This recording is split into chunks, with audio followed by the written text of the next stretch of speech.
Laje, Mojibe, Laje ni Laje, Kasokawa. Quattori Laje, Mojibe, Quattori Laje, Mojibe, Quattori Laje, Mojibe, Laje ni Laje, Kasokawa.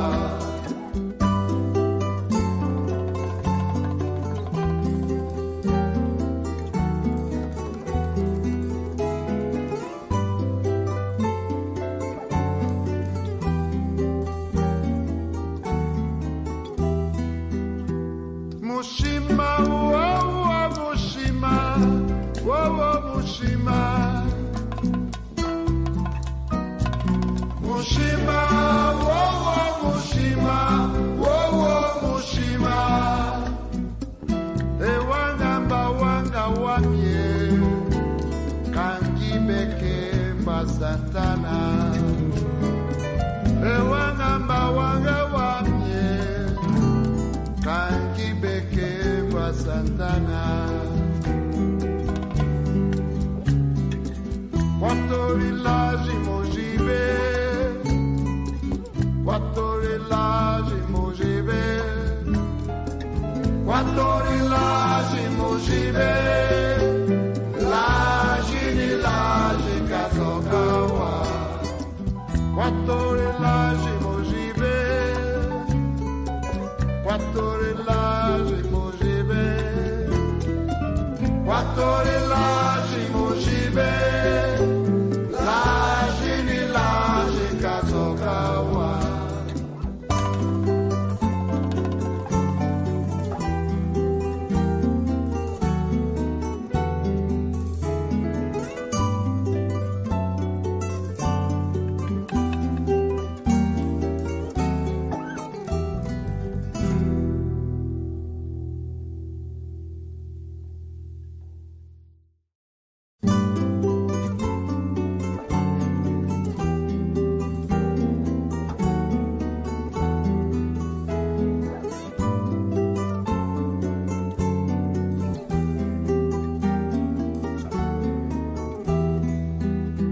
Mushima, wow, Mushima, wow, Mushima. Mushima, wow, Mushima, wow, Mushima. Ewangamba wanga wamye, Kangibeke Mbasantana. Ewangamba wanga wamye, Kangibeke Mbasantana. Quattori Laje, Mojibe, Quattori Laje, Mojibe, Quattori Laje, Mojibe, Laje ni Laje, Kasokawa. Quattori Laje, Mojibe,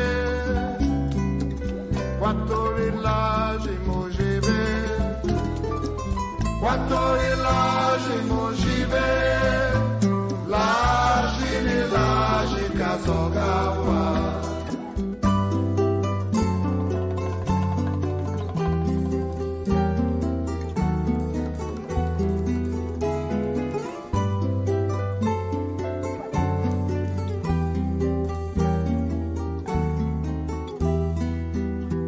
Mushima, wow, Mushima, wow, Mushima. Mushima, wow, Mushima, wow, Mushima. Ewangamba wanga wamye, Kangibeke Mbasantana. Ewangamba wanga wamye, Kangibeke Mbasantana.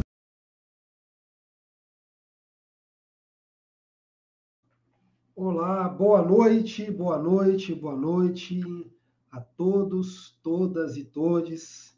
Iniciando mais uma live da série de lives da segunda edição do Festival Chetro Alavizala, onde estamos abordando como temática esse ano as divindades do candomblé Congo-Angola pertencentes ao ciclo da água. Hoje vamos falar sobre Quisimbe e Dandualuna, né? Como de praxe, né, a gente tem feito nesses nossos encontros aqui, a gente tem gerado aqui uma estrutura onde a gente tem convidado pessoas da sociedade civil, pessoas de grande importância e relevância para a gente na sociedade civil, para poder fazer uma fala de abertura, né? E aí hoje também não será diferente. Hoje nós temos uma convidada para lá de especial, né? Uma pessoa que eu conheci, eu devia ter, outro dia eu encontrei com ela na Câmara, na Assembleia Legislativa, né? E aí eu falei, eu conheci a nossa convidada de fala de abertura de hoje, eu tinha 9 anos de idade, já estava nos movimentos de militância, movimento negro, né? Então, se meu pai me levava para essas reuniões de movimento negro, eu já via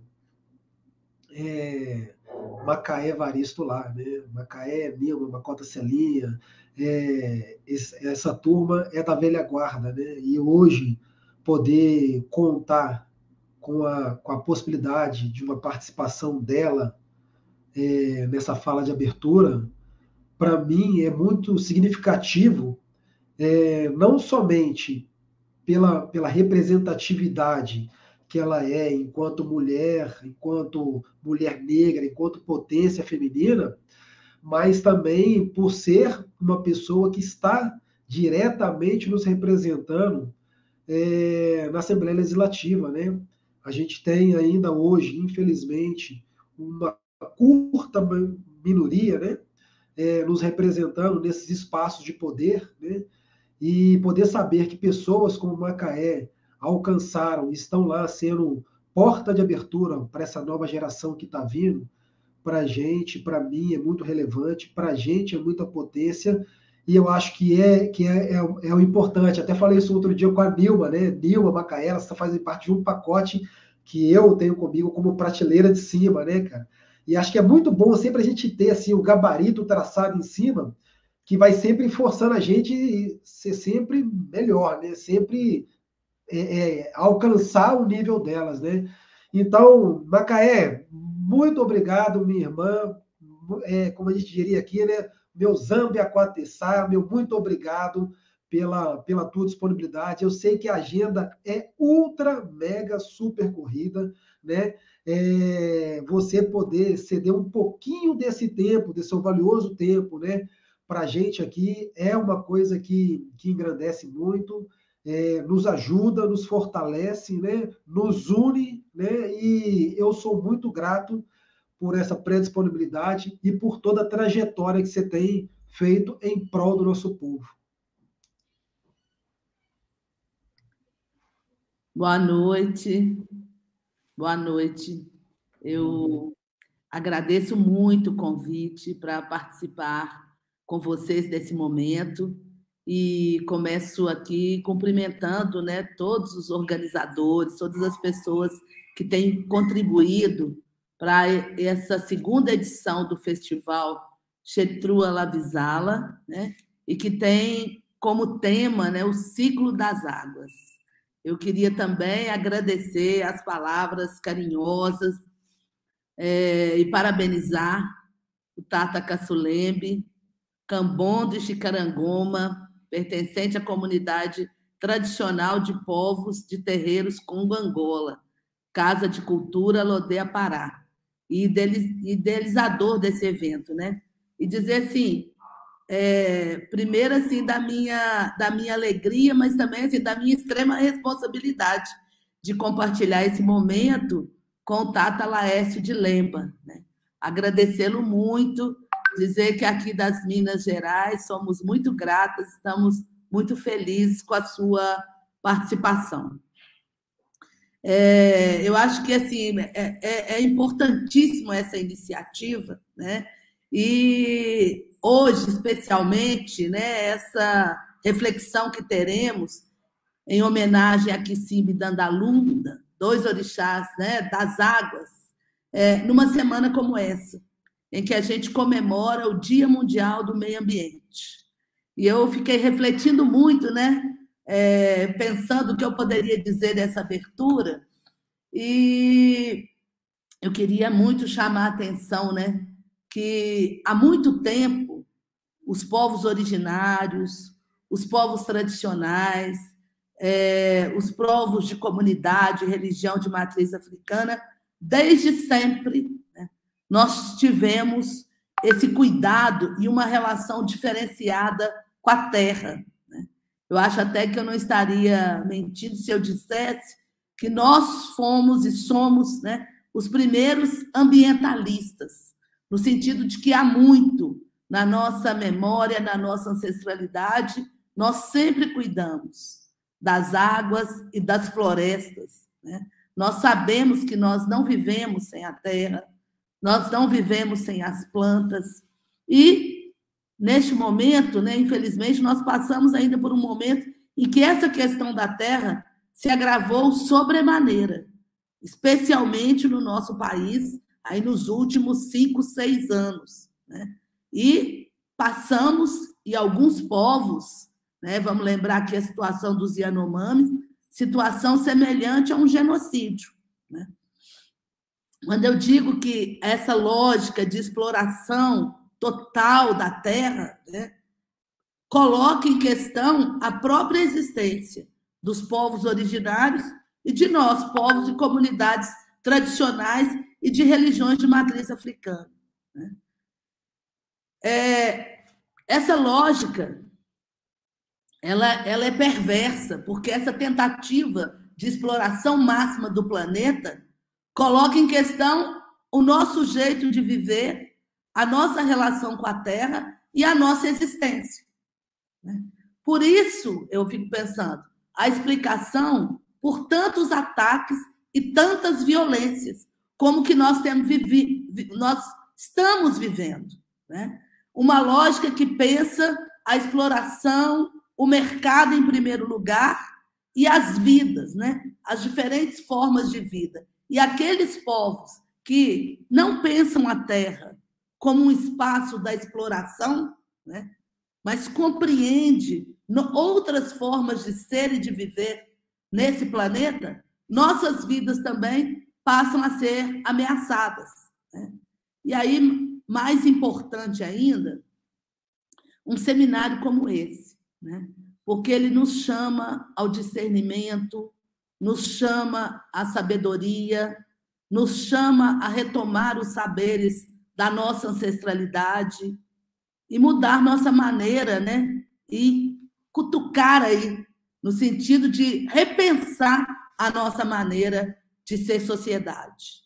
É fato que, enquanto nós nos organizarmos como uma sociedade racista, que reproduz o colonialismo dentro de casa, sem dúvida, nós vamos estar incentivando um tipo e uma lógica de progresso e desenvolvimento que atenta diretamente sobre nossas formas de ser, de existir, de relacionar com o sagrado. Eu queria lembrar aqui do Ailton Krenak, que ele diz muito, né, que antes de projetar desenvolvimento, era preciso a gente pensar em envolvimento, né?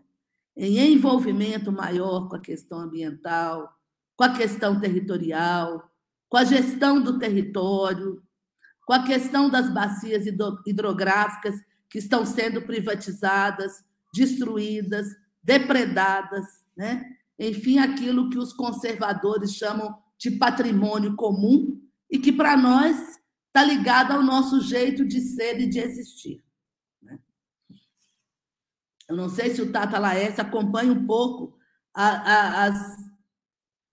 os impactos que nós temos vivido aqui no nosso Estado. Né? O nosso Estado, Tata Laércio, apesar de, né, de chamar Minas Gerais, e as pessoas imaginam muito, né, que é um Estado que tem muitas riquezas, infelizmente, muitas riquezas que estão presentes debaixo da terra do nosso Estado têm sido motivo de colocar em risco fortemente nossos povos e comunidades tradicionais. Mais recentemente, a gente luta, né, contra a mineração desmedida aqui em várias regiões do nosso estado, aqui mais na região central, hoje a gente luta contra a instalação de a gente fala de eles querem dizer que é um rodoanel, mas na verdade é um rodominério que quer passar por cima de várias das nossas casas e de vários dos nossos territórios de povos e comunidades tradicionais. Se a gente fosse se debruçar sobre isso, pensar a situação das nossas águas, nós temos aí todo o nosso povo, que nós estamos perdendo os nossos rios. O desastre, né? O crime de Brumadinho matou o nosso Rio Doce, né? Começando aqui na região central de Minas Gerais, começando aqui em Brumadinho, né? E desembocando até o Espírito Santo. Quantos povos e comunidades tradicionais, quantas casas religiosas de matriz africana ficaram sem a sua água? Então, mais do que nunca, é preciso a gente pensar, né? Eu falo aqui de um campo, né, que não é um campo espiritual e religioso, porque não é essa a minha entrada aqui.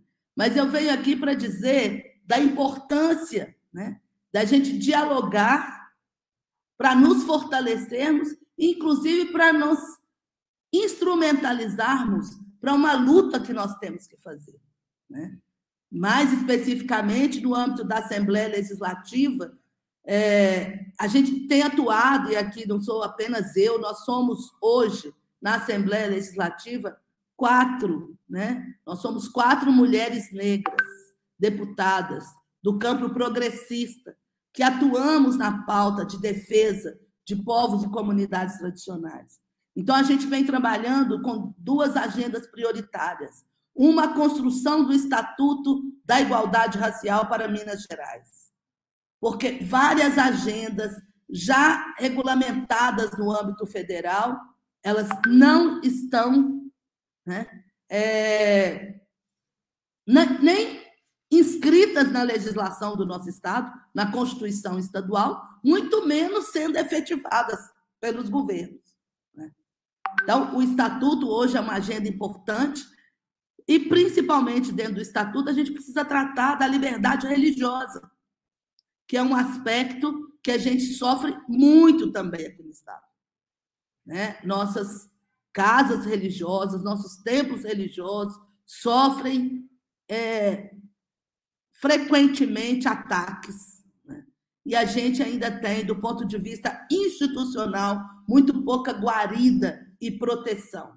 Então, estamos trabalhando na construção desse estatuto, pensando como que a gente pode, do ponto de vista legislativo, incidir para que as instituições possam garantir a nossa liberdade religiosa e a proteção aos nossos templos. E uma outra grande agenda é a Constituição da Frente de Povos e Comunidades Tradicionais, que está em curso, né? Essa frente ela já existia na legislatura passada, mas com uma série de debates nós estamos reconfigurando essa frente, porque nós sabemos que dentro de povos e comunidades tradicionais tem uma diversidade, uma pluralidade, né, de povos e comunidades e situações, e que muitas vezes, né, quando a gente trata tudo junto, a gente não consegue aprofundar em questões e nas especificidades. Então, assim, eu quis contar um pouco da agenda que está em curso do ponto de vista político, né, aqui na Assembleia Legislativa de Minas Gerais, mas, fundamentalmente, né, é preciso a gente enfrentar cada vez mais o racismo religioso e construir políticas que garantam o direito à liberdade religiosa. Vale lembrar que a religiosidade, no nosso caso, né, ela tem uma base cultural que nos conecta à história e nos conecta à história da África e dos africanos aqui nessas nossas terras, né? E, portanto, precisamos cada vez mais incidir em políticas em diferentes âmbitos. Eu queria, assim, começar um pouco com essas questões, saudando todo mundo, colocando mais uma vez, não só o meu mandato, mas a gente fala assim, né? A gente é quase um bloco das parlamentares negras da Assembleia, porque a gente elege algumas pautas, atua coletivamente, porque a gente sabe que sozinhas, né, nós podemos muito pouco, mas coletivamente, né, nós temos muita força, principalmente, né, a certeza de que a gente não anda sozinho, né, que muitos caminharam à nossa frente, muitos caminham ao nosso lado e, com certeza, muitos continuarão caminhando depois de nós.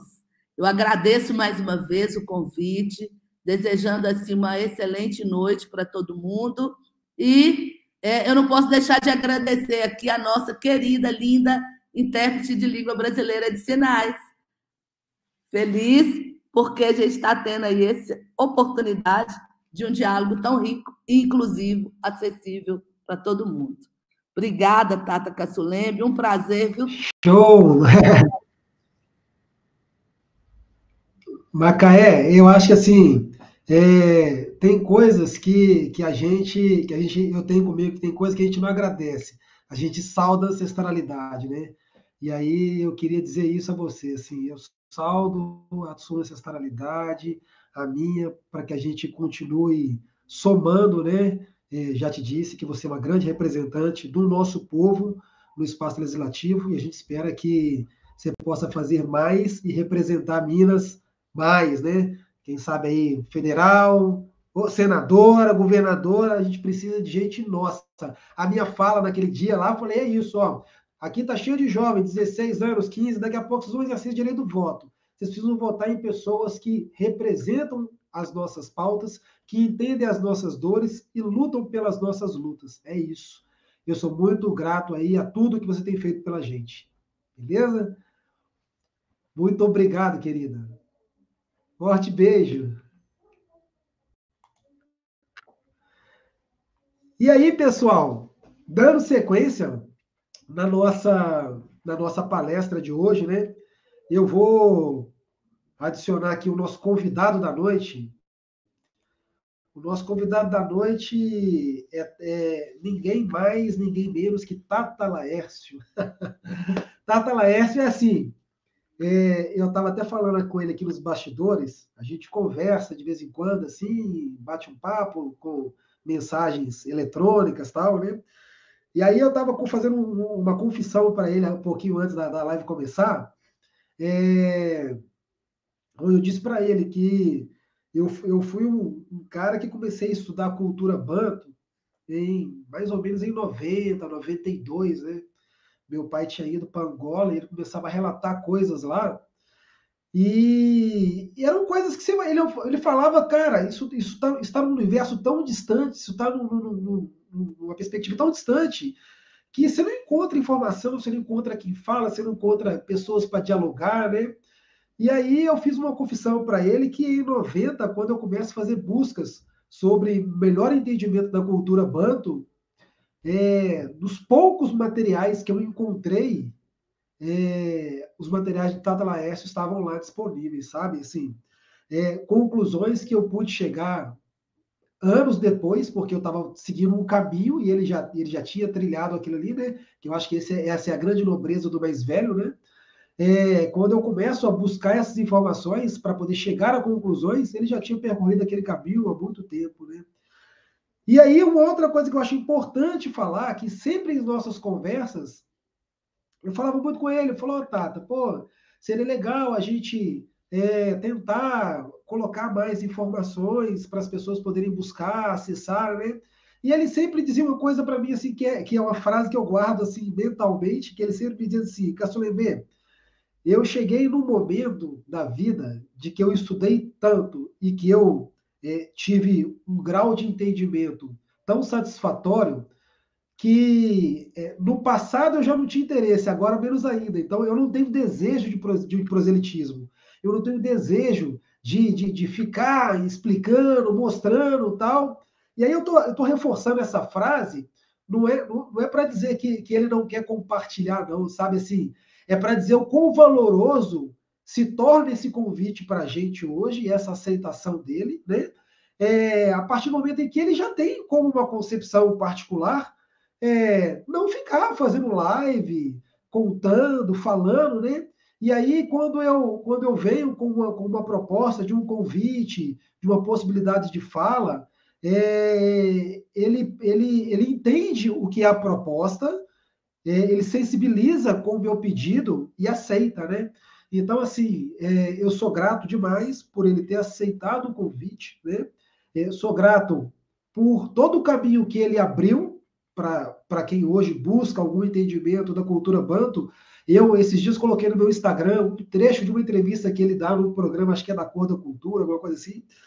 E as pessoas comentando aquilo ali, falou assim, esse vídeo, em qualquer momento da história, é uma aula. E aí é um sinônimo do que realmente é, né? Quem assiste aquela fala de Tata Laércio por completo, entende que qualquer momento da história, aquele vídeo é uma aula.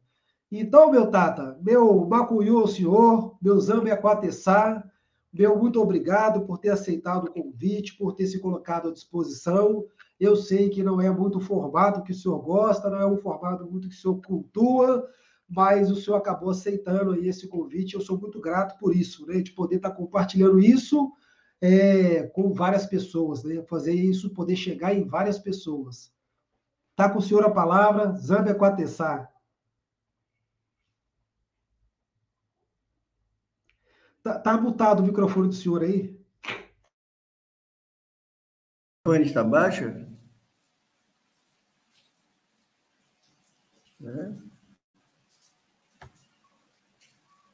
Aqui está no máximo. Agora estamos ouvindo. Talvez melhor eu me aproximar mais um pouco, então aí ficará mais fácil, né?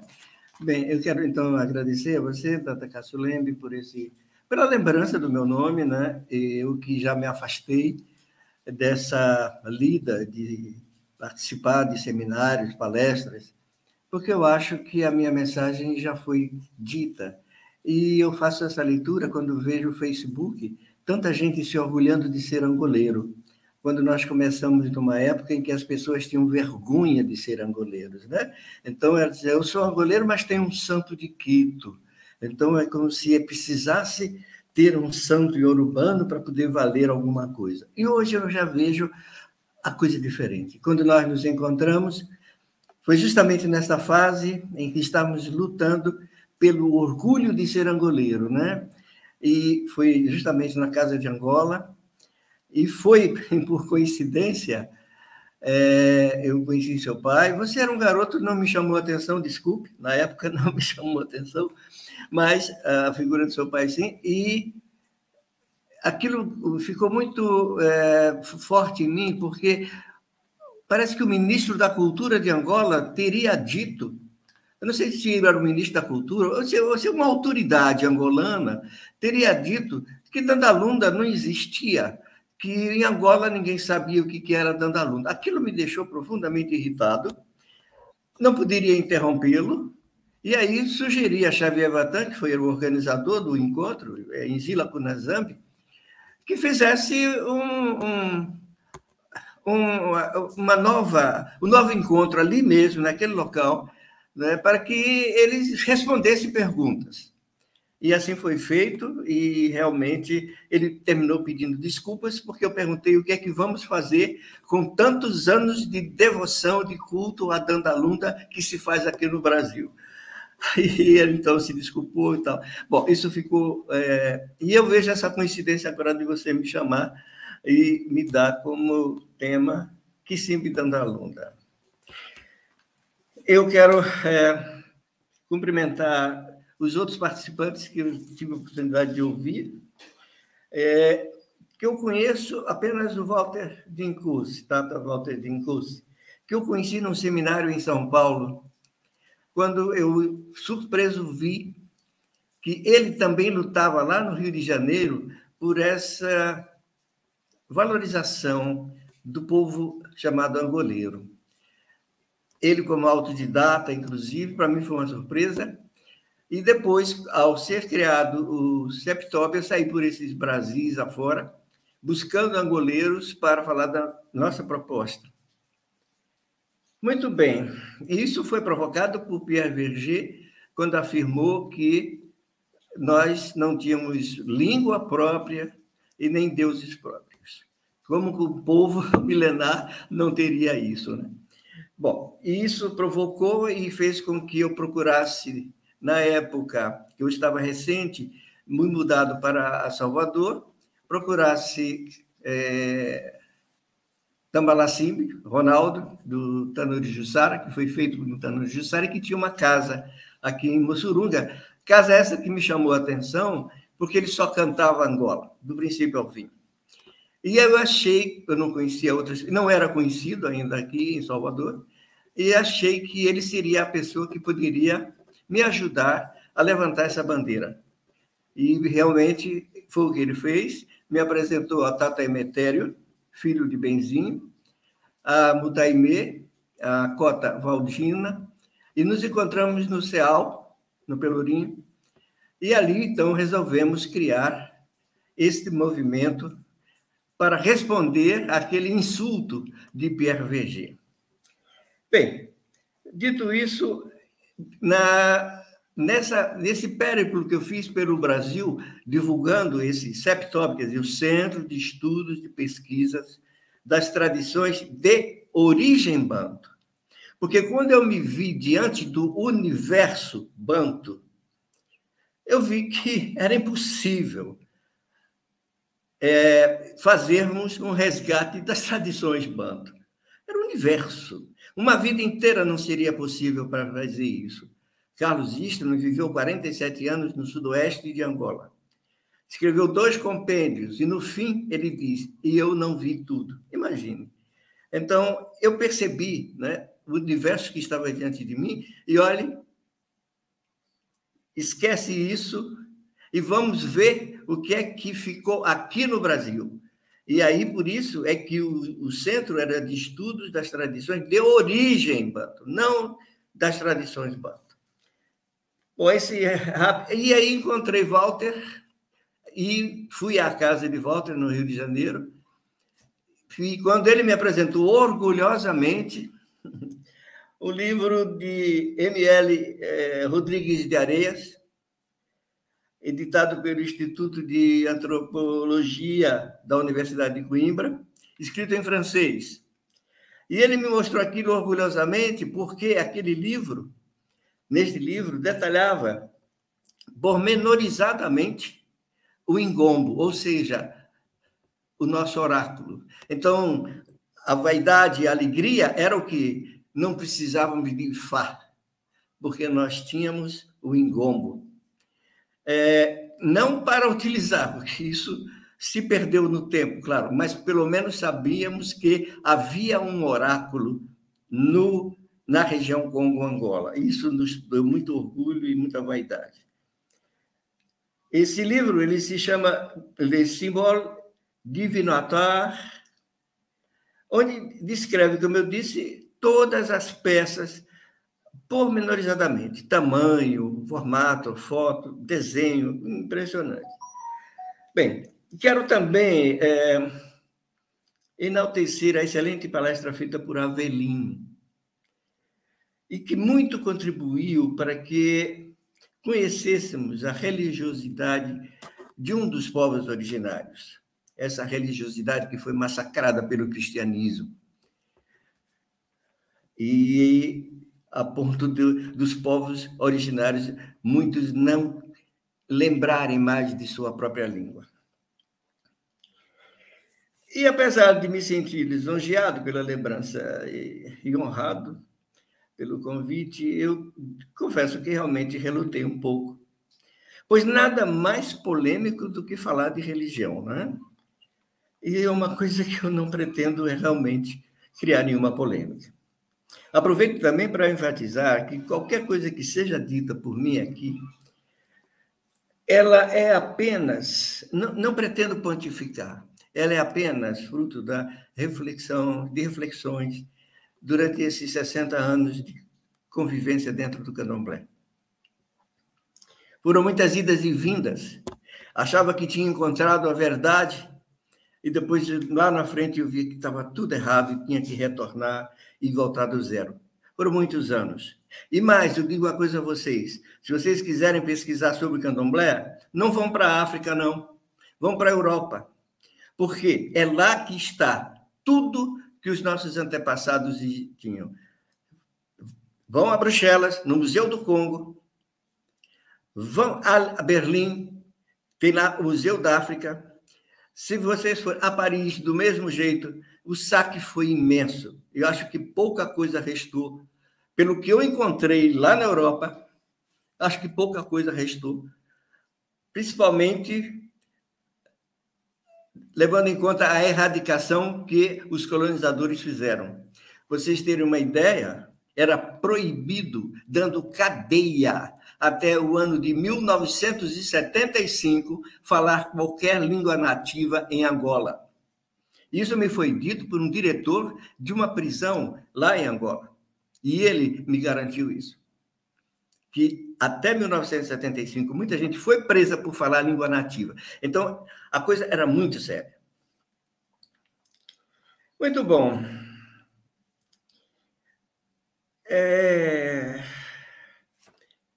A minha maior dificuldade é porque, na verdade, não existe uma religião monolítica. Já visto que todas as religiões, a polissemia é impossível de se evitar. Até mesmo, por exemplo, a religião de Roma, que se diz católica, ou seja, universal, que se pretendeu universal, se esfacelou. Tem lá a Igreja Ortodoxa, Opus Dei, os jesuítas, enfim. Né? Para falar dos evangélicos, então, nem se fala. Virou uma coxa de retalhos. E olha que essas religiões, elas são norteadas por um livro, e é chamado a Bíblia Sagrada. Imagine a nós, que não temos livros, e que a nossa religião deve ainda continuar sendo o conhecimento passado pela oralidade. Não estou refutando a importância da escrita, mas eu estou falando, o conhecimento deve ser passado através da oralidade. Por quê? Nisso existe uma coisa importantíssima, que é a força vital. É através do nosso sopro, através das nossas falas, é que sai a nossa espiritualidade. Eu vou pedir emprestado essa palavra. Muito bem. Então, a religião cristã é um exemplo da impossibilidade de haver uma religião monolítica, né? Então, vamos ver o que aconteceu. Eu estou dando uma volta para falar justamente de Dandalu de Kissimmee. No fim da Idade Média e no princípio da Idade Moderna, para falarmos do ciclo das águas, teremos que fazer algumas considerações. A primeira delas é como surgiu a Terra. Existem duas teorias, né? O criacionismo, baseado em lendas, mitos, que se desvanece ante a ciência. E existe o evolucionismo definido por Darwin, e que consiste na tentativa de encontrar explicações razoáveis para o surgimento das coisas.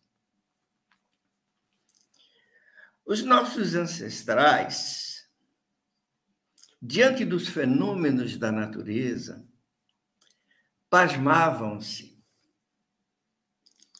entre assustados e admirados. Imaginem a reação de um homem primitivo, troglodita,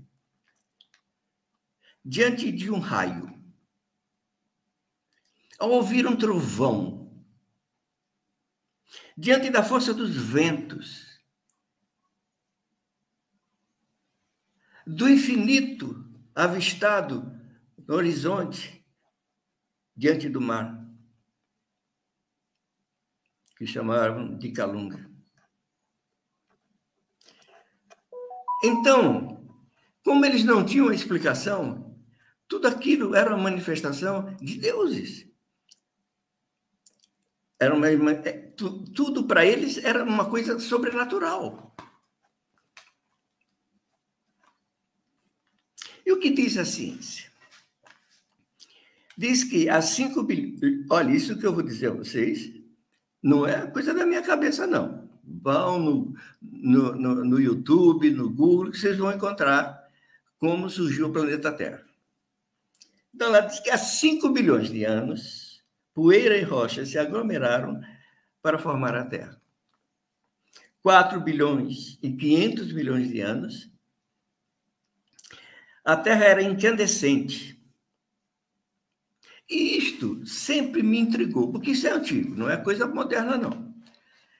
No tempo de ginásio do Colégio Pedro II, eu estudava isso.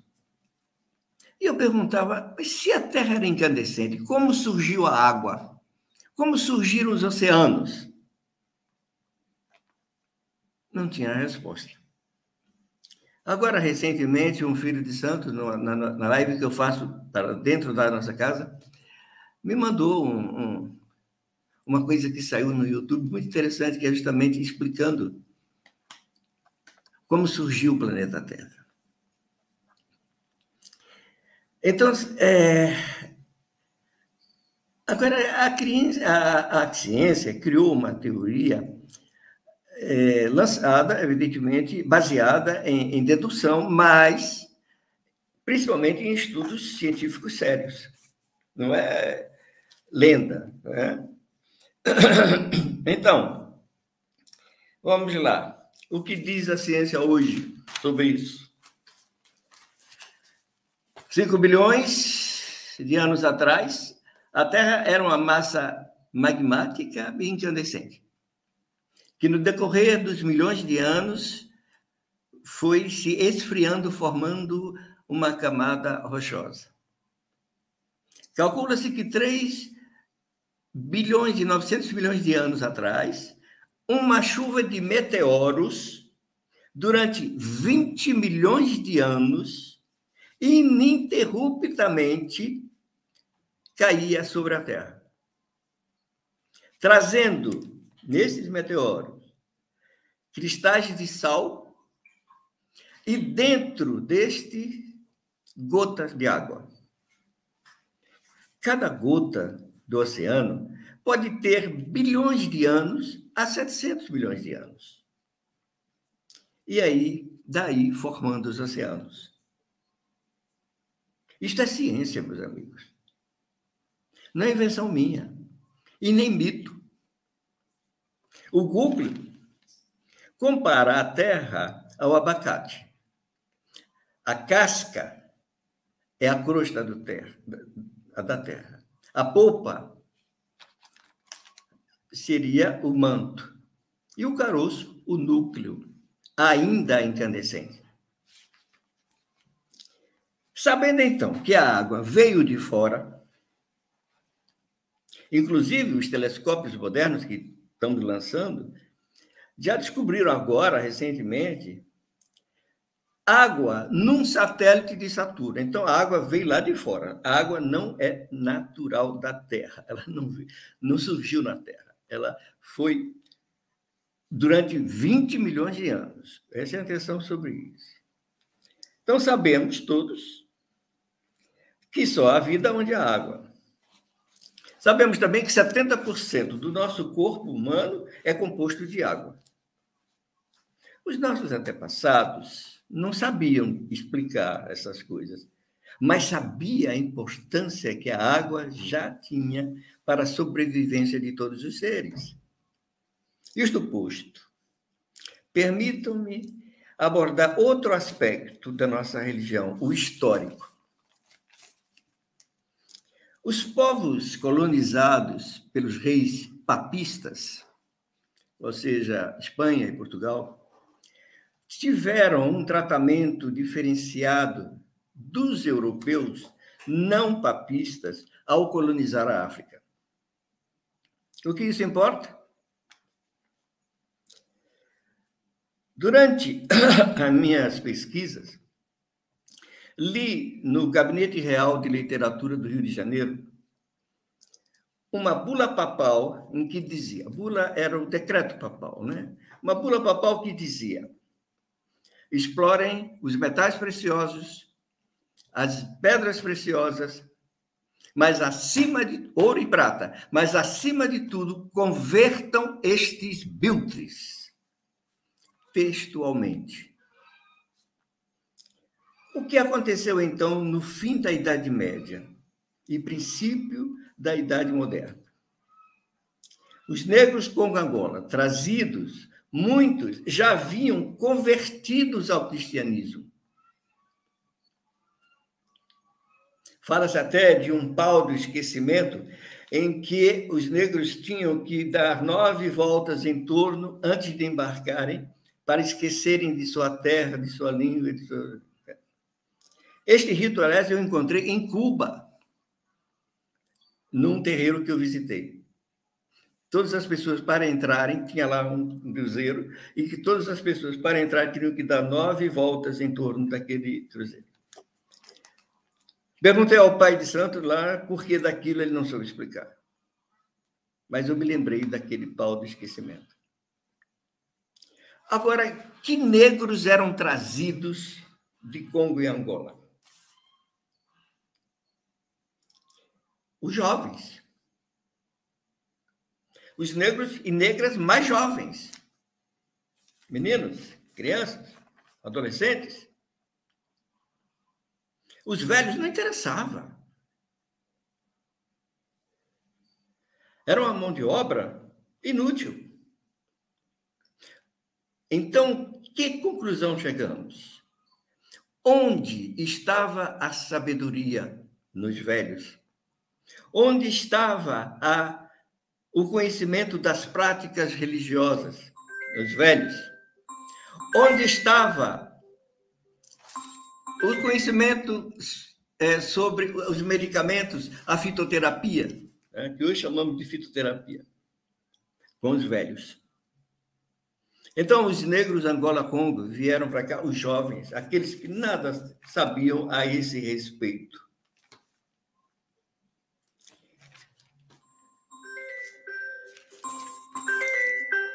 Deixa eu desligar aqui o celular, me perdoe, mas eu esqueci de fazer isso. Estes jovens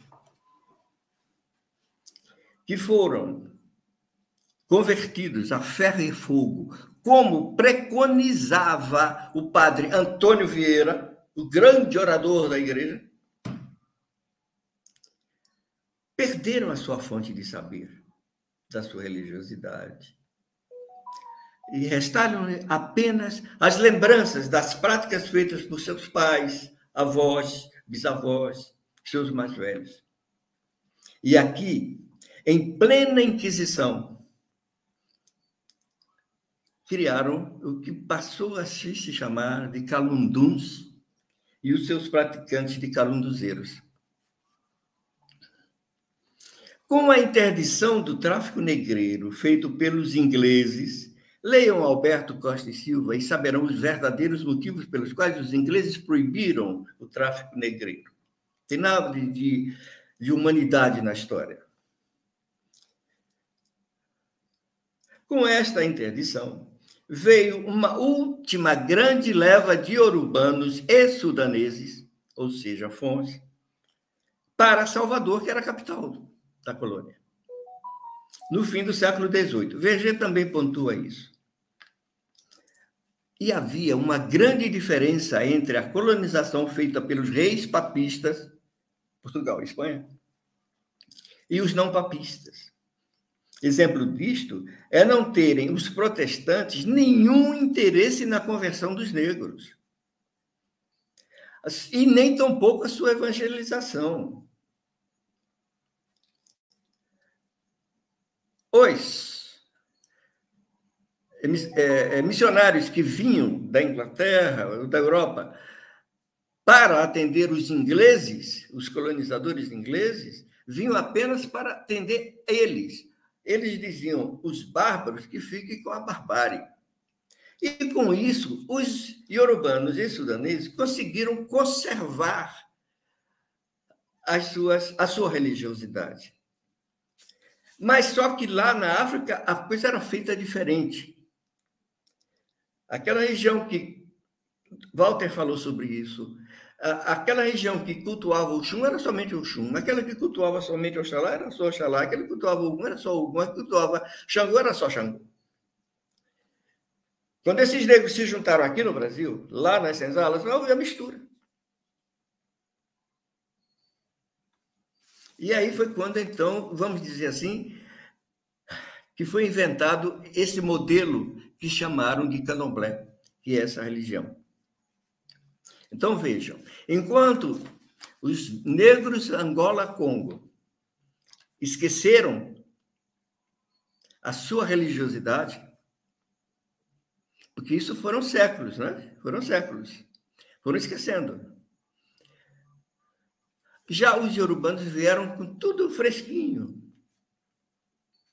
E atribui-se a Bambuxê e a um outro Ogã, que agora não esqueço o nome, Manuel, parece, terem criado esse modelo. Aninha, inclusive, criou os 12 obás de Xangô aqui no Brasil. Enfim, e os calunduzeiros, que depois se transformaram em candomblés de caboclo. Por quê? O negro Angola-Congo cultuava os seus ancestrais lá na África. Quando eles foram trazidos, e por que eles cultuavam os ancestrais? Porque eles achavam que eram os donos da terra. Porque quando eles chegavam, a terra já estava. Então, a terra pertencia aos ancestrais. Então, ninguém era proprietário de nada. Então, esses negros, quando foram trazidos para o Brasil, certamente a primeira pergunta que eles fizeram foi: quem é o dono dessa terra? E quem era? Eram os indígenas. E os indígenas o que faziam? Cultuavam seus ancestrais tal como eles cultuavam lá na África. E aí eles incorporaram o culto desses ancestrais indígenas ao seu culto aos inquices. E os séculos foram se passando, veio a abolição da escravatura, e surgiram os candomblés, aquele modelo iorubano onde se cultuava todos os orixás no mesmo lugar. E então esses negros Congo-Angola copiaram esse modelo. Só que já tinham esquecido o nome que tinha lá na África. E adotaram o nome dos orixás, Ogum, Oxum, Xangô, Mijá, não sei o quê. Eu lembro que uma cota aí falou que ela foi iniciada Ekede e depois tornou-se cota. Eu também fui iniciado Xalufã e hoje eu sou de Lemba Furama. Então, essa perda se deu também, meus amigos, em Cuba. Eu, quando visitei os terreiros Congo-Angola de lá, que lá se chamam Palomonte, ou seja, os paleiros, eu vi que eles não sabiam o nome dos inquices. Eles chamavam Mutalambô, ou chamam ainda, de Siete Flechas. Jazi, eles chamavam de Siete Raios. E assim foi. Por todos os outros inquices, foi esquecido. No entanto, uma coisa que eu admirei em Cuba foi que os paleiros conservaram o pilar central da nossa religião, que é o culto aos mortos. Coisa que no Brasil, por efeito do kardecismo, hoje em dia é berolé, não sei o quê, papapá, fora com os mortos, bababá, eu não quero saber de morto, morto atrapalha, morto... Tudo isso que se vê. Quanto o povo angoleiro guardava os ossos de seus mortos para se defender dos males. Muito bem. E por que eu estou dando essa volta? É para chegar aqui. Vou chegar em Quissimba e Tandalonga. Muito bem. Então, esses negros sudaneses e iorubanos chegaram e ficaram em Salvador e no Recôncavo. Essa altura, eu estou falando do final do século XVIII, a essa altura, os negros vindo do Congo, agora já tinham sido espalhados pelos Brasis afora, do Rio Grande do Sul ao Maranhão. E aqui, então, fundou-se essa nagocracia e se transformou nessa hegemonia iorubana e que veio a se formar essa discriminação dos discriminados, porque o candomblé era discriminado, mas discriminava os outros candomblecistas que eram Angola-Congo. Eu fujo da palavra banto, porque, ao contrário do que disse o Tata antes, não foi por preguiça que aquele etnólogo criou essa palavra banto para classificar aqueles povos subsaarianos. Não foi preguiça. Foi uma questão de estratégia. Porque ele era um universo tão grande, mas ele percebeu que havia uma raiz comum, assim como o latim. O latim é a língua da qual surgiram o italiano, o romeno, o português, o espanhol, enfim, o francês. Então, são chamados de línguas neolatinas e nós passamos a sermos chamados de latinos. Mas os africanos nunca se denominaram bantos. Por isso eu evito essa palavra banto, que nada mais é do que a conjunção da partícula ba, do prefixo ba, que pluraliza, com into, que quer dizer povo. Então, banto, a tradução literal seria os povos. Então, veja só, se eu falo povo banto, eu estou falando o quê? O povo, os povos. Bom, mas tudo bem. Às vezes é útil, né, para poder agregar todo aquele mundo subsaariano, falar povo banto.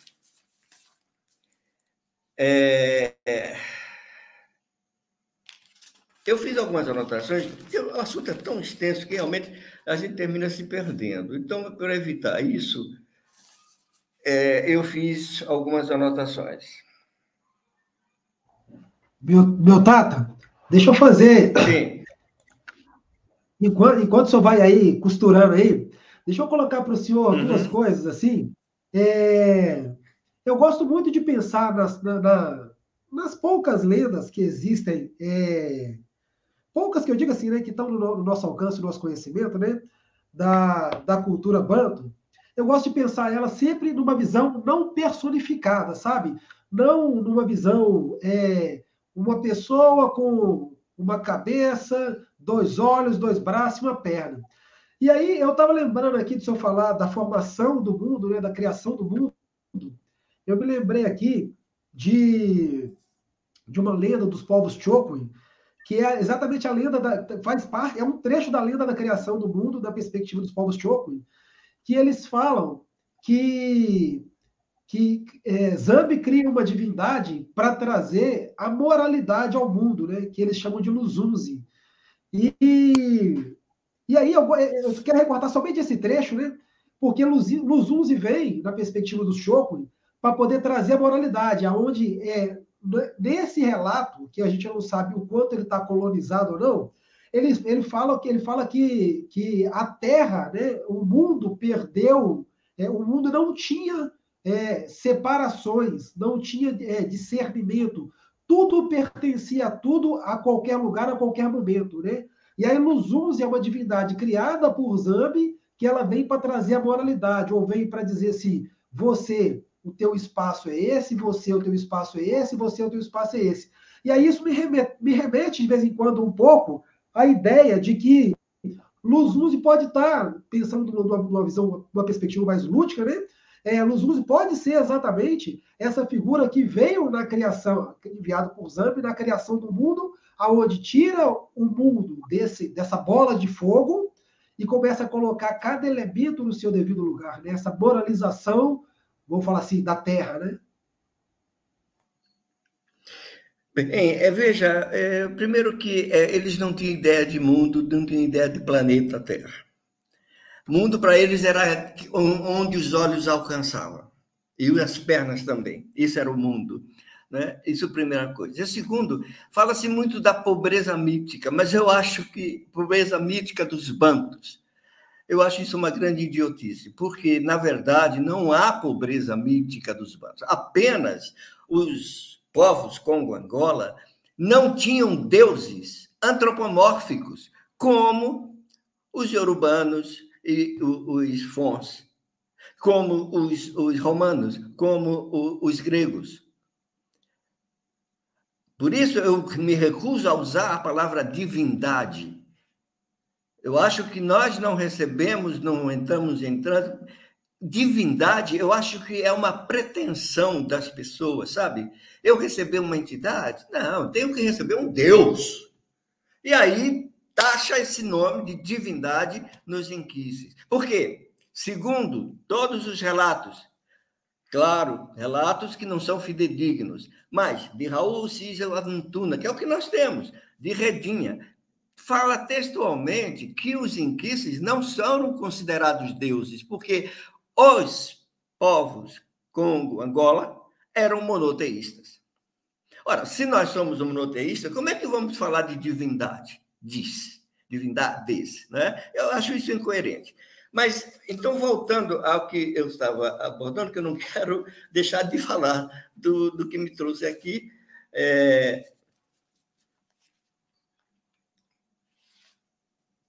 e não quero fugir, né, pela tangente, como se diz. Vou pular alguma coisa, porque realmente vai ficar muito longo.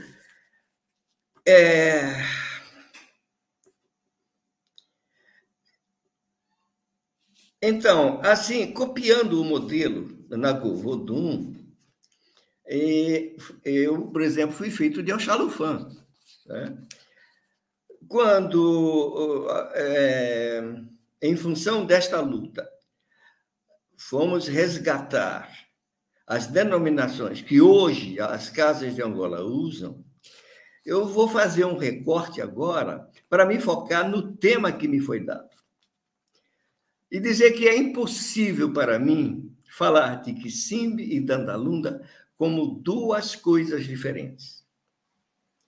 E vou mais longe, incluindo, neste contexto, Cucueto, Caiaia.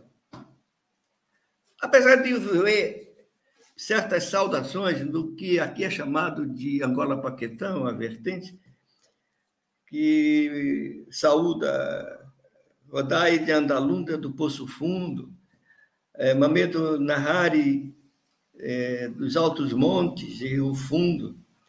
Apesar disso, mas se nós observarmos as saudações que os nossos antepassados nos deixaram, nós vemos o quê? Dandalunda Kisimbe que amase Momento Cucueto Dandalunda Caeté. Cucueto Emberê Dandalunda Caeté.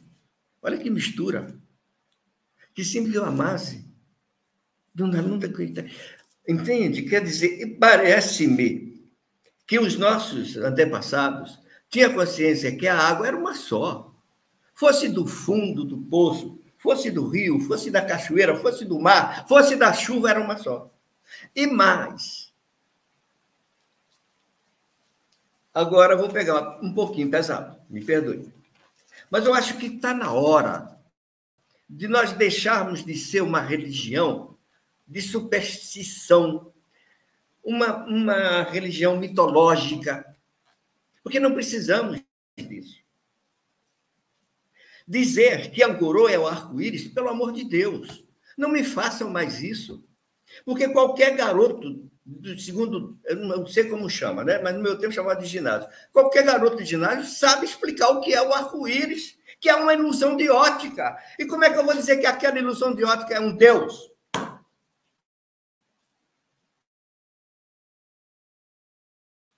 O que é um enquice? Claro que os nossos antepassados, que não tinham esse conhecimento científico, vamos dizer assim, via aquilo uma manifestação sobrenatural e tal, coisa e tal. Mas devemos continuar cultuando o arco-íris? Sim, prestem atenção. Mas cultuar na sua verdade. O arco-íris é uma demonstração que o ciclo das águas está acontecendo naquele momento, naquele lugar. Ele acontece em todos os lugares. No seu quintal, quando uma poça d'água evapora, ele está acontecendo. Mas se não houver o reflexo e tal, né, não vai ter a ilusão de ótica do arco-íris. Você vê, nas cachoeiras é fácil você ver o arco-íris.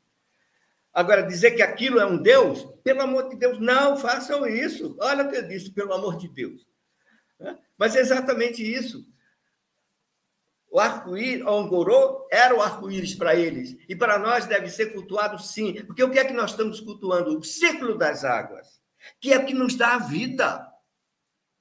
O que nos dá a vida é o ciclo das águas.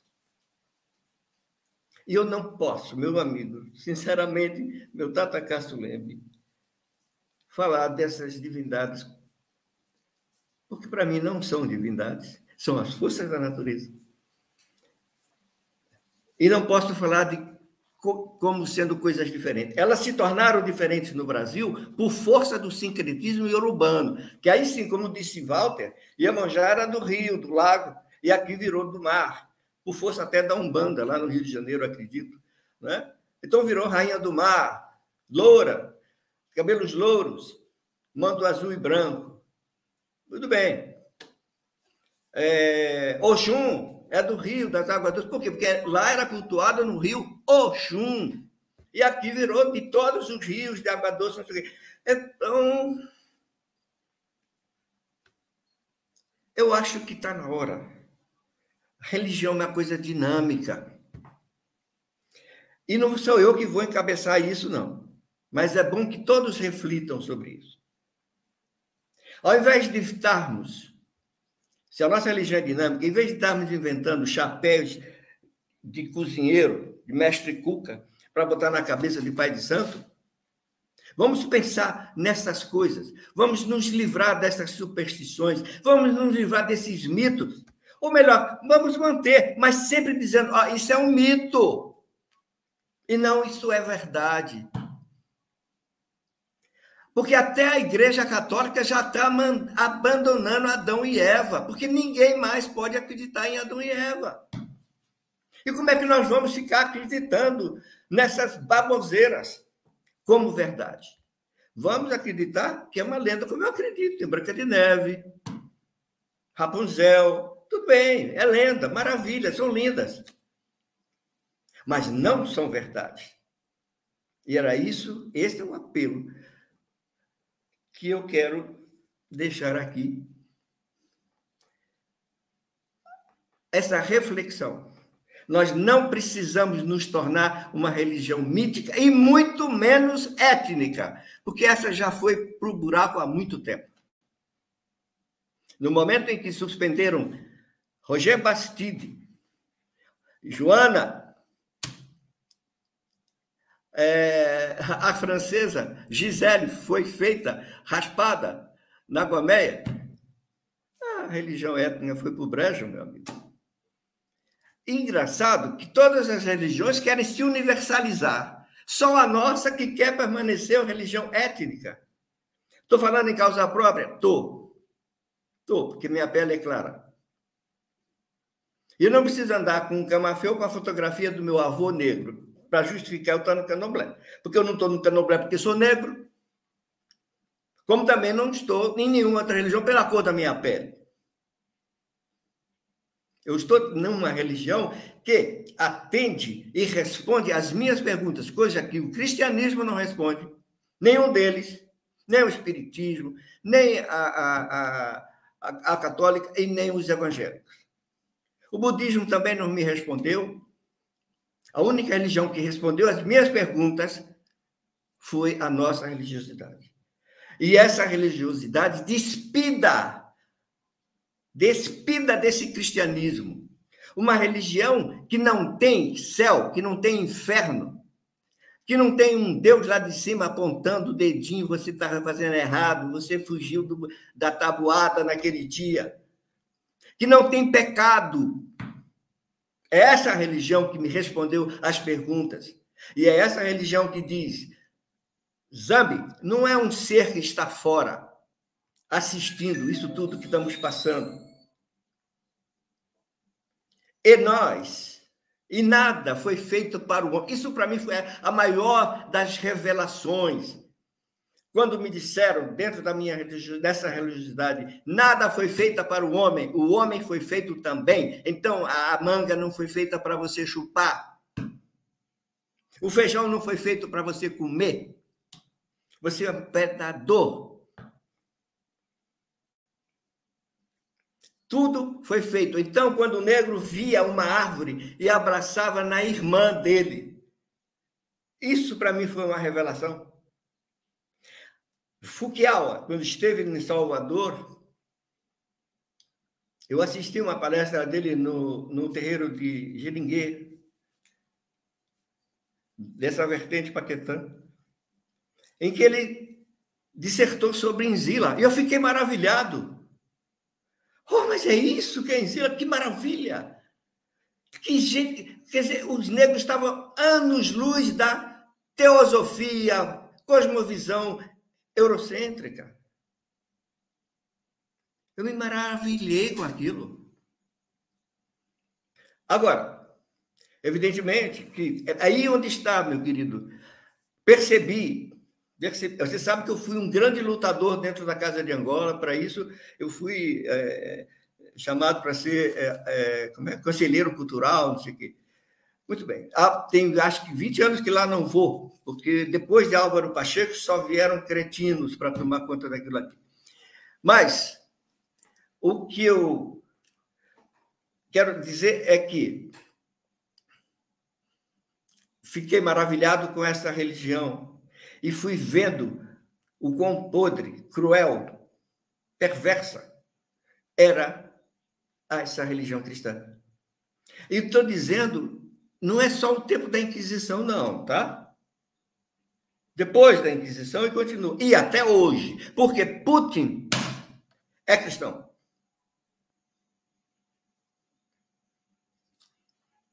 Então, essa religião é que me encantou. E é por isso que eu estou defendendo e defendo. Agora, fujo do proselitismo, não tenho interesse nenhum em ir para Facebook para divulgar essas coisas. Porque eu acho que a nossa religião é a religião de escolhidos. E quem escolhe não somos nós, são os inquices. Então, não temos que estar aqui batendo de porta em porta, vem, olha, não, eu não adoro o diabo, não. Olha, o diabo não é meu, não, o diabo é de vocês. Não, pô, deixa eles dizerem que é nosso, tudo bem, não faz diferença.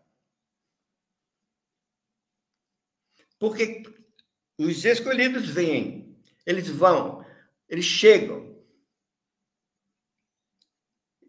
Então, não precisa bater de porta em porta. E muito menos eu ir para o Facebook ou para qualquer outra rede social para fazer esse proselitismo e dizer, olha, não é isso, não é aquilo. Não, não, deixa quem quiser pensar o que quiser. Os meus filhos, não.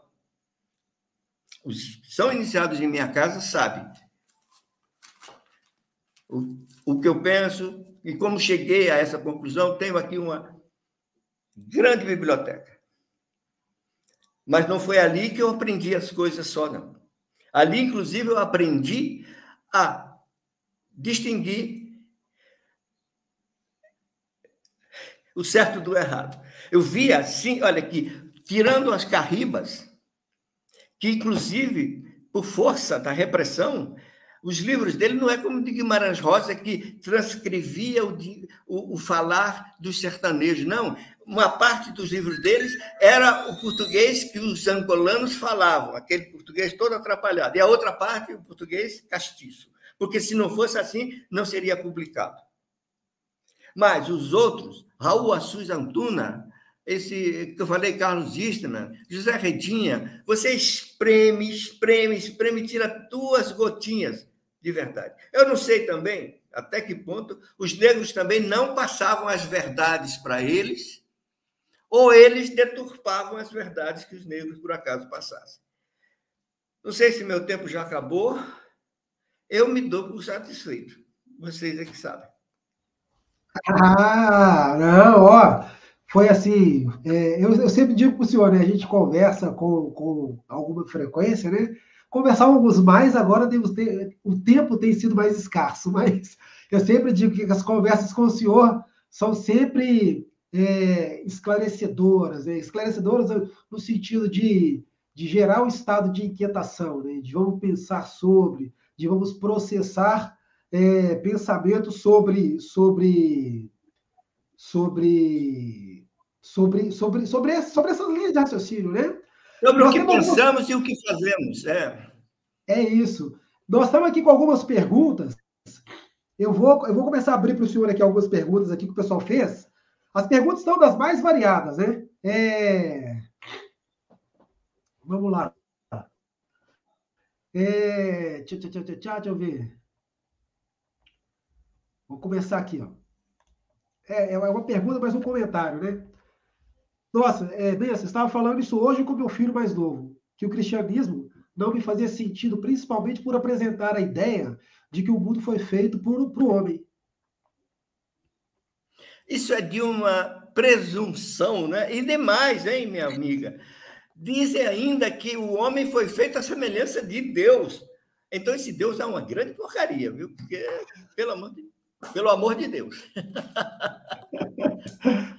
Vamos lá, próxima pergunta. Ó, tem perguntas mais variadas, hein, Tato? Eu estou aqui colocando aqui, o senhor vê aí.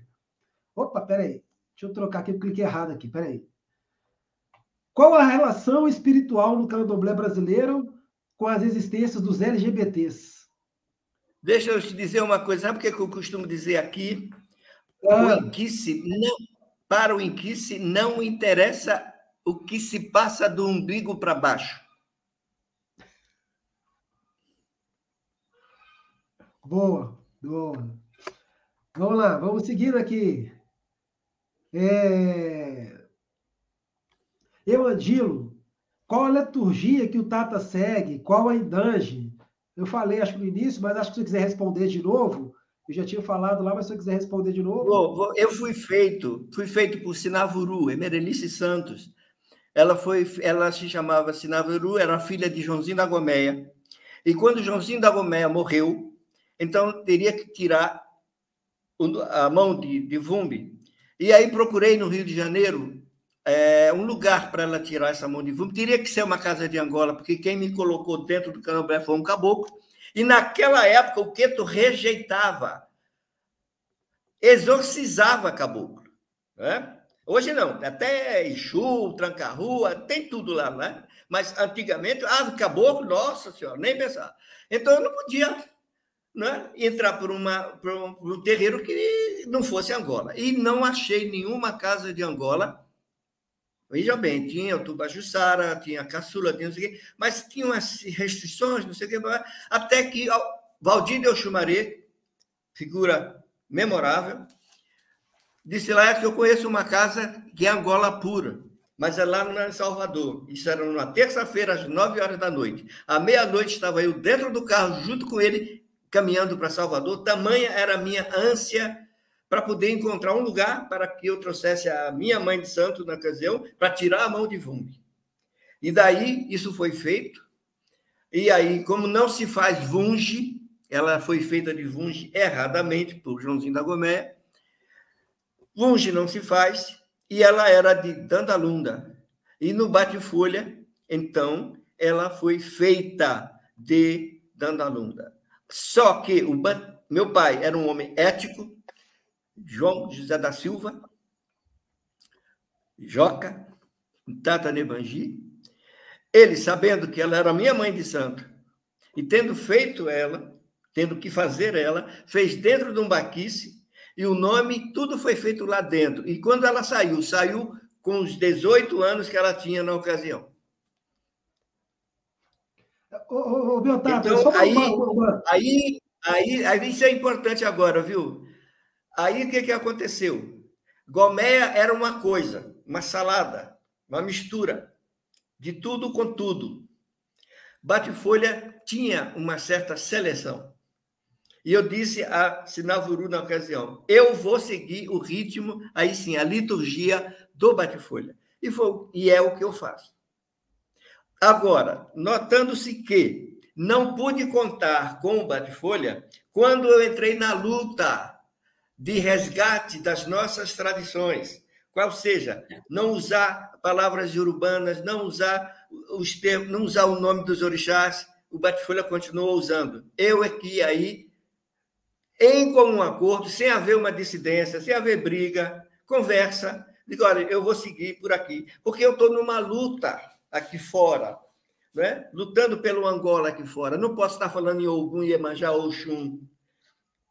Né? Isso, então, foi que diferenciou o terreiro de Jauá do Bate-Folha, apenas na língua quando se refere aos inquices. Eu só ficou uma dúvida aqui. A gente já conversou, mas eu acabei que eu não lembro.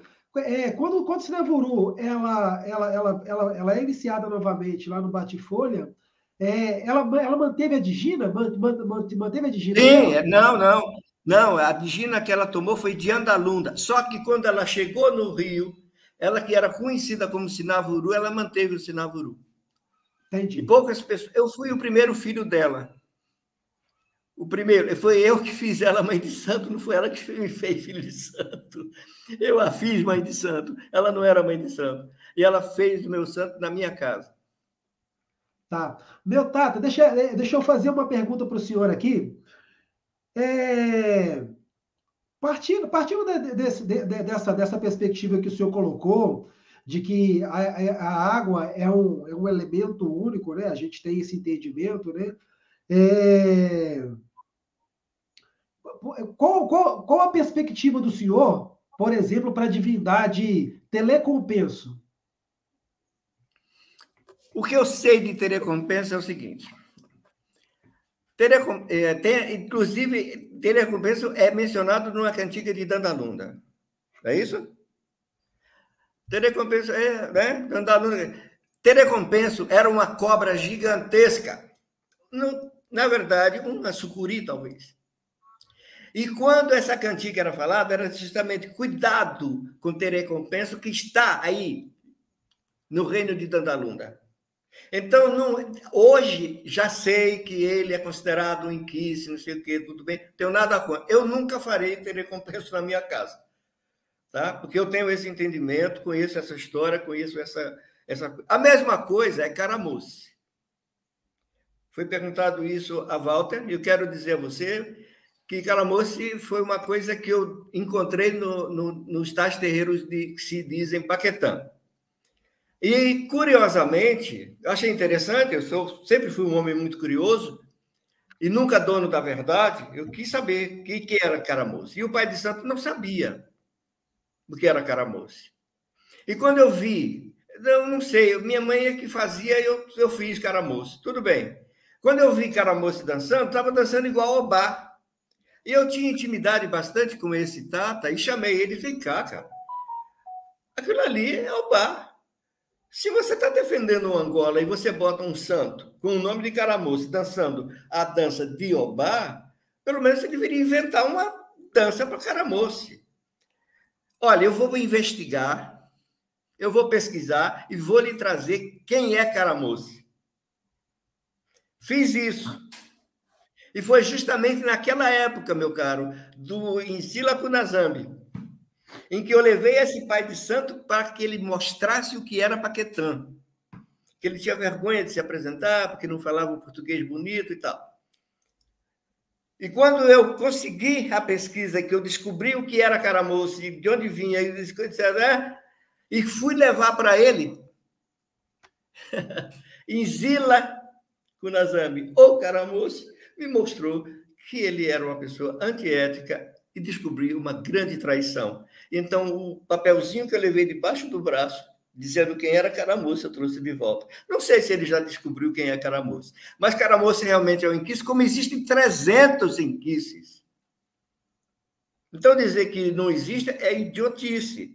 Ou dizer que alguma coisa está errada também é outra idiotice. Estar diferente não quer dizer que está errado. São muitas línguas. Foi por isso que é impossível a reafricanização dos candomblés da Angola. É impossível. Porque você vai reafricanizar como? Por exemplo, Valdina se apaixonou pelos bacongos, através de Fukiawa. Eu também achei lindo, maravilhoso, fantástico, uma cosmovisão fantástica. Mas não era só isso. Tinha os chocos, tinha os ambundos, enfim, tinha muitas outras coisas, cada um dizendo uma coisa diferente do outro. Então, você vai escolher o quê para dizer que você está se reafricanizando?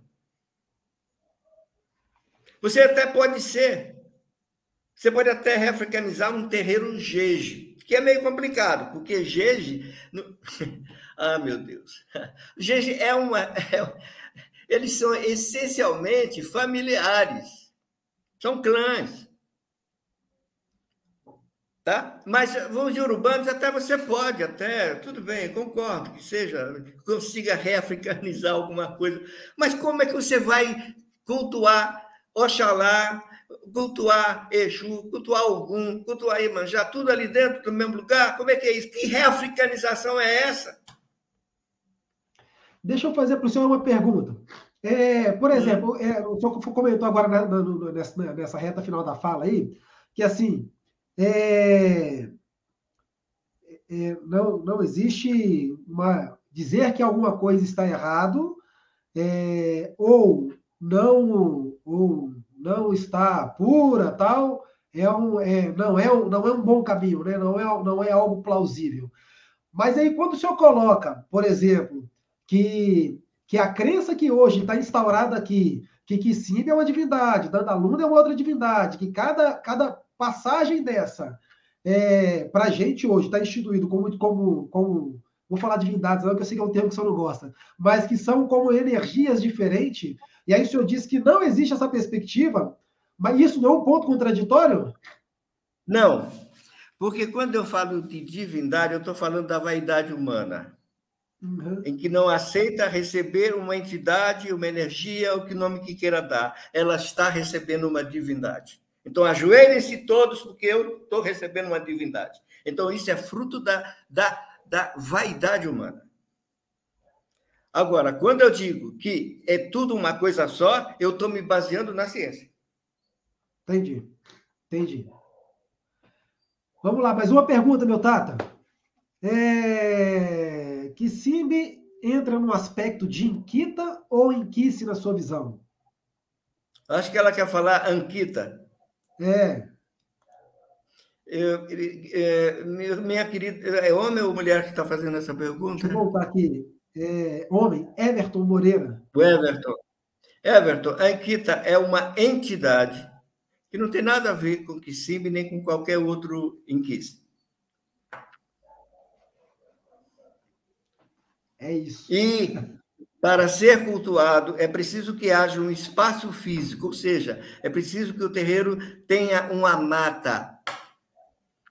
Por isso que esse culto está se perdendo, porque as pessoas querem candomblés urbanos, com ônibus na porta, com, sabe, luz de alegre, essas coisas todas, né? Que a gente já sabe. Então, esse culto está se perdendo. Então, eu vejo aí no Facebook falando de Ankita, eu fico quieto, que eu vou dizer que não era. Deixa para lá, tá, é isso mesmo.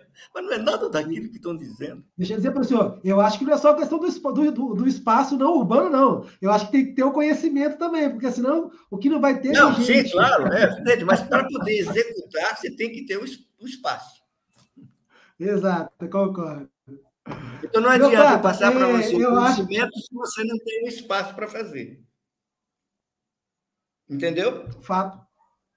Agora, se você, no dia que eu estiver aqui, uma Ankita, eu lhe convido para você seguinte, vir, a gente tá aí você poderá receber, você poderá, vamos dizer assim, adentrar no que é Ankita.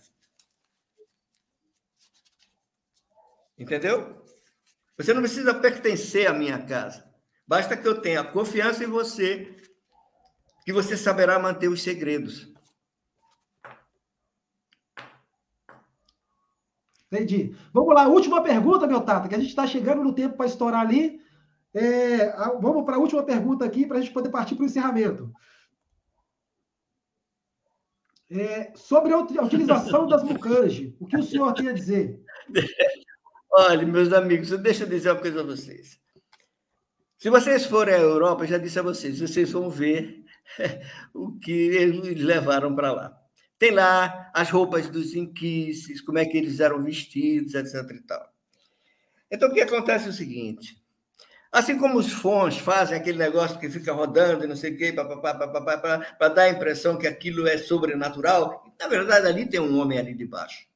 A mesma coisa fazia os babaegum aqui em Itaparica, né? que dizia que ali não tinha nada, era só mesmo, né, espírito, não sei o que e tal. Depois foi aparecendo uma meiazinha, foi aparecendo um pezinho, não sei o que e tal. Aí, não, então o negócio ali parece que tem algo. E mais, notava-se que se tinha 10 ogés na casa, na hora que ia sair o Baba Yaga, só tinha 9. Então, estava na cara que ali embaixo tinha um ogé.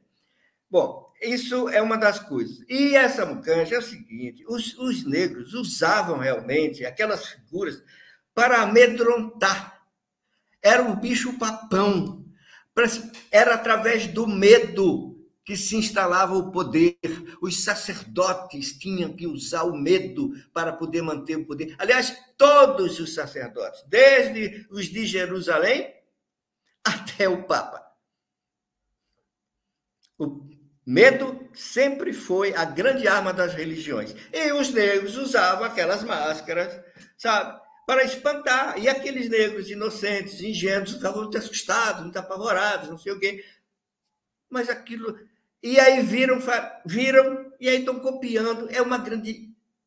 Perdão, mas é uma grande idiotice.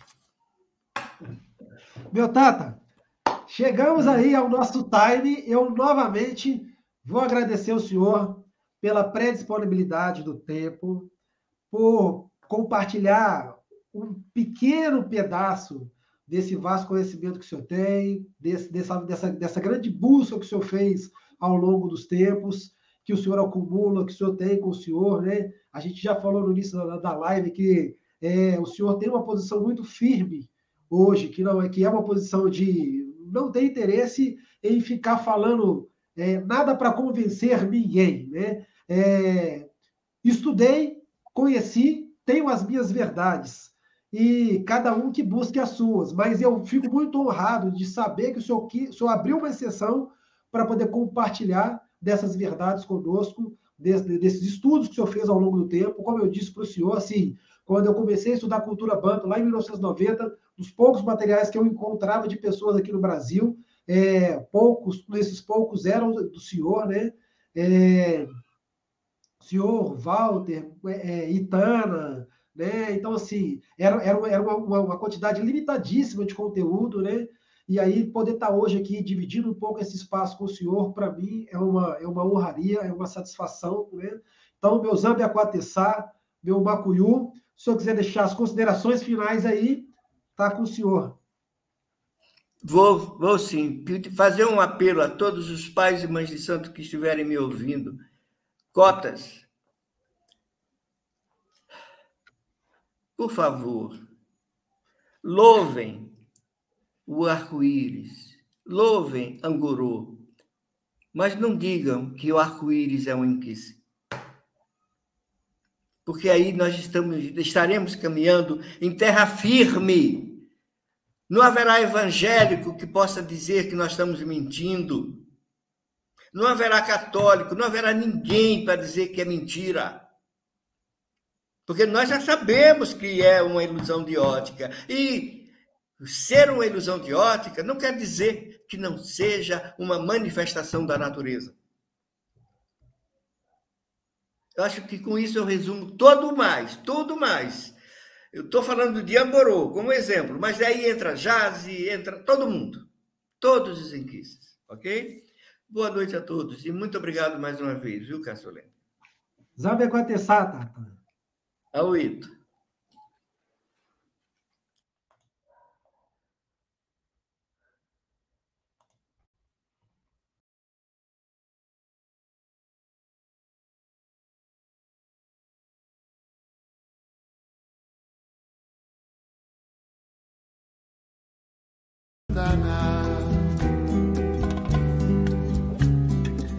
Quattro villaggi Mogibe, quattro villaggi Mogibe, quattro villaggi Mogibe, lagi di lagi Kasokawa, quattro villaggi Mogibe, quattro villaggi Mogibe, quattro villaggi Mogibe.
Mojibe Kembwa Santana Watorelaje Mojibe Watorelaje Mojibe Watorelaje Mojibe